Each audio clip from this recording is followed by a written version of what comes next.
Welcome, everybody, to the Chris Patrick channel. Thanks for tuning in.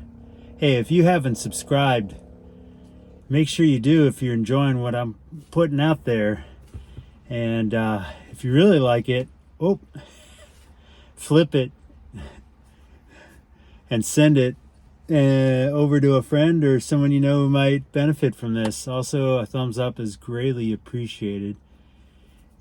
Now, here I am next to the lake, very tranquil sounds.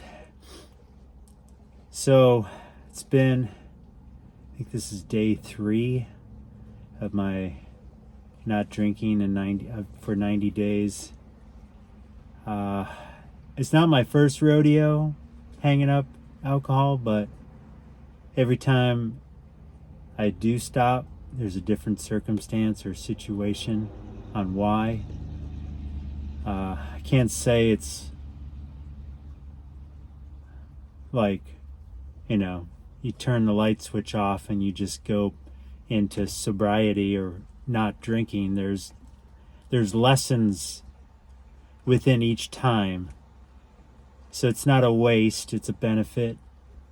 Not only will I start reaping the benefits of not drinking and the sobriety, right? The good sleep, the good energy, the good rebound of fitness when I work out, cognition, brain health. If you haven't, check out Dr. Daniel, I think it's Amen. It's spelled A-M-E-N. He's a licensed, I think, doctor, therapist who studies brains, and pretty eye-opener. And also a Huberman lab on alcohol and the effects of the body and the mind.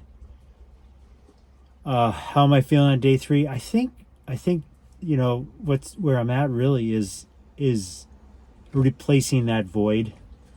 Not only the void of that social situation where I might share a drink with someone, and being present in that moment without a drink in hand, but also, like, let's be honest, the feel good explosion that comes within your first drink or two. And that's been removed, right? So that has a lot to do with how the brain now has to kind of rewire and come back to a homeostasis place where it's naturally going to produce these feel good feelings and not rely on an external elixir.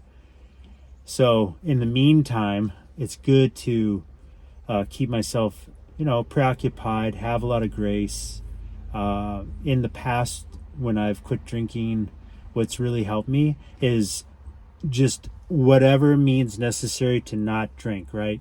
That doesn't mean going out and doing drugs or finding something of a bad habit, like, porn loading or whatever. But, Ben and Jerry's ice cream, pizza, go on a holiday, binge Netflix series. I mean, whatever that will kind of, handle that first jolt of removing that habit to just, whatever highs you have to get naturally. Go work out, go exercise, go mountain biking. Like I said, just do what I just said before, where I used to go get Ben and Jerry's ice cream, and even though I don't eat that stuff, I was like, I need something to give me a fix in the meantime, and it's a sugar high, and I don't have issues with sugar, so it's not a big deal for me to go there, because generally I won't jump on my hind legs or go through a loop for sugar. But for some reason, Ben and Jerry's ice cream, fish food in particular, really just fills that void. But then when I get past that initial, I want to drink, I'll look at what the fat content and calorie content and what's in that ice cream, and I'll be like, all right, time to move on. I mean, if it means me breaking rules and going to Taco Bell just to get that hit, so be it. By all means necessary, do not drink is the goal. All right. it's all temporary too. This replacement of bad habit or a bad replacement of the drink. So I hope that makes sense to you.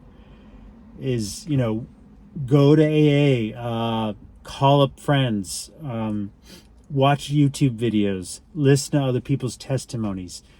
What has helped me also is to look to heroes, people that you know, there's so many people of the history of time that are teetotalers or people who don't drink or used to drink and then they quit drinking. Like Chris Martin of Coldplay and Bradley Cooper, who was in the movie, ironically, Hangover, and Brad Pitt recently, and lots of others, male and female, who have quit, who could be your, you know, distant hero, mentor to keep you motivated and see what they're up to and be like, if they could do it, I can do it. Maybe print a picture of them and put it on your fridge or put it on your liquor cabinet. Maybe put an image of the ideal body that you want to have. Maybe load your refrigerator with sparkling water or fruit juices or drinks that will replace that you normally would never do because you consider them like not good for you, or, well, I don't use that term.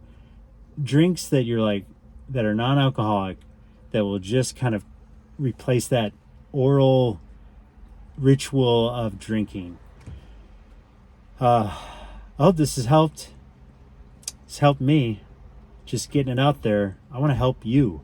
I want to help you try out sobriety or try out non-drinking lifestyle. I want to help you realize that it is a beautiful, loving gift to yourself to be sober, to be a non-drinker. If you can and manage to balance that in a mature way of having a beer or two socially or occasionally, hats off to you. But if you want to just give your body a break or a rest, you know, take me up on this 90-day challenge. It's just 90 days. It may feel like forever, but it's just 3 months. And then you go back to your program of drinking. How will you know until you try it, right? Like talking to my little kids that are my friends have little kids and they've never tried a food. How do you know you don't like it? You've never tried it. Then they try it and sometimes they don't like it. And sometimes they love it and they're so happy they try it, but they won't let you know that. Anyways, thanks for tuning in. Ciao.